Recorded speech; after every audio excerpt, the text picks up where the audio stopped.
pengembalian keputusan manajerial sektor publik menyewa, membeli atau membangun sendiri.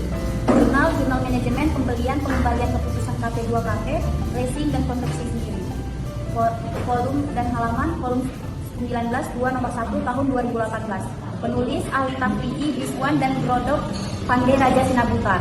Review yang pertama Magdalena Octavia Naudi Huta Barat, Esa Aulia Putri Parapat, Nabila Asri Sopani Siregar, Audrien Marpaung, Khairunisa Damani, Ibnu Fajar Nasution, Ahmad Alfandre dan Muhammad Rajat. Tanggal 23 September 2021. Tujuan penelitian untuk menganalisa pembelian keputusan manajerial sektor publik menyewa, membeli atau membangun sendiri.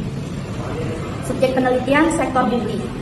Metode penelitian 1. Penelitian ini metodenya penafsiran permintaan, metode yang melibatkan wawancara dengan sektor KP2KP Kota Pinang. Yang kedua, pengumpulan data menggunakan sumber primer atau sekunder. Dari primer mengacu pada informasi yang diperoleh dari tangan pertama oleh peneliti yang berkaitan dengan variabel minat untuk tujuan spesifik. Sumber primer atau sekunder. Dari primer mengacu pada informasi yang diperoleh dari tangan pertama oleh peneliti yang berkaitan dengan variabel minat untuk tujuan spesifik studi.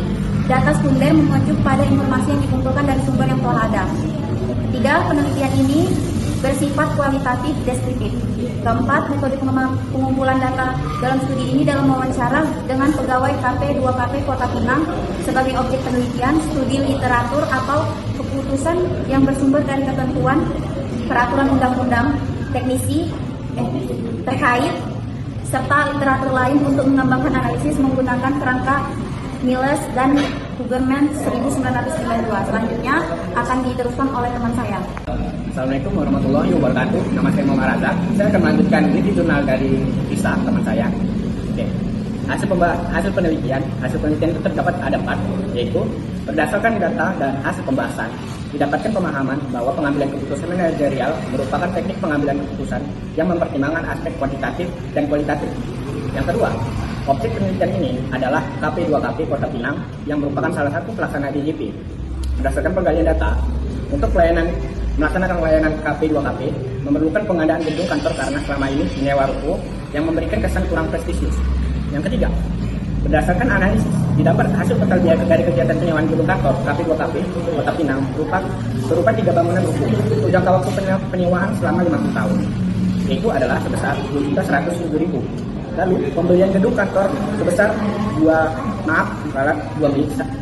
miliar 2 miliar 107.000. Dan yang kedua adalah pembelian gedung kantor sebesar 2 miliar 54 juta rupiah dan pembangunan gedung kantor baru sebesar 1 miliar 980 juta. Dan yang keempat, berdasarkan simpulan analisis tersebut, saran penelitian menekankan pada penerapan pengambilan keputusan manajerial atau decision making. Untuk hasil yang konsisten, sistematis, dan dapat dipertanggungjawabkan, tidak hanya dalam konteks pengadaan gedung kantor, tetapi manajemen menggunakan untuk pilihan rekrutmen. Itu yang kedua, kekuatan penelitian.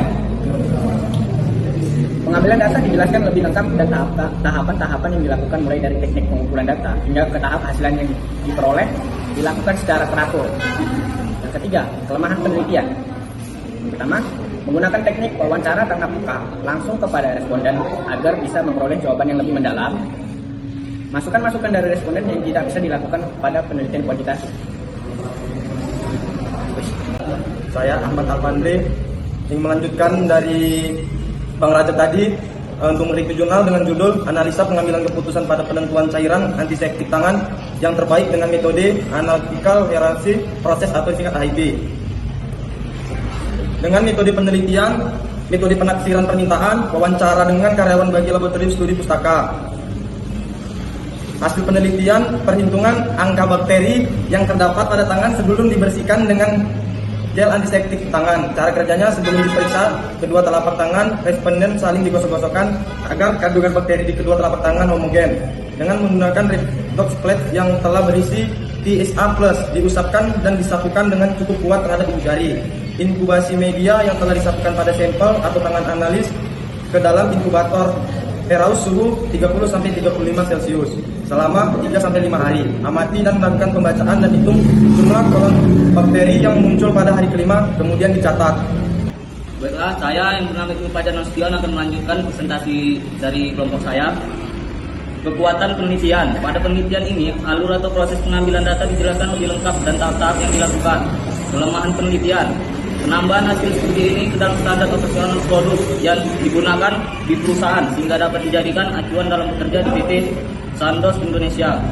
Dilakukan uji banding serupa secara berkala untuk mengikuti perkembangan dan pertumbuhan produk antiseptik yang dijual di pasaran sehingga memungkinkan tetap digunakannya antiseptik yang terbaik. Kesimpulannya, bulan bentuk Hikari dari permasalahan ini berupa tujuan level 1 antisipasi terbaik, kriteria level 2 efektivitas antimikrobal, kekentalan, ketersediaan harga dan wangi dan kelembutan. Alternatif level 3 ABC pada saat penentuan matrix perbandingan pasangan dan bobot prioritas pada kriteria didapatkan bahwa prioritas tertinggi secara beruntun adalah efektivitas, ketersediaan harga, kelembutan dan kekentalan serta wangi. Hasil pada saat penentuan matrix perbandingan pasangan dan bobot prioritas pada kriteria didapatkan bahwa prioritas tertinggi secara beruntun adalah efektivitas, ketersediaan harga, kelembutan dan kekentalan serta wangi. Hasil pada perbandingan matriks berpasangan kriteria dianggap konsisten karena nilai CR lebih besar dari 0,1 atau lebih besar 10%, yaitu 0,083 atau 8,37% setelah mendapatkan hasil overall convention wide. Perbandingan kriteria dengan alternatif yang ada adalah antiseptik C dengan nilai competence weight sebesar 0,385. Hasil dari keseluruhan penilaian dapat disimpulkan bahwa gel antiseptik terbaik yang dapat digunakan di laboratorium mikrobiologi dengan menggunakan metode AHP dan antiseptik C. Sekian dari saya dan kelompok saya menjelaskan review jurnal. Jika ada yang kurang atau lebih saya mohon maaf.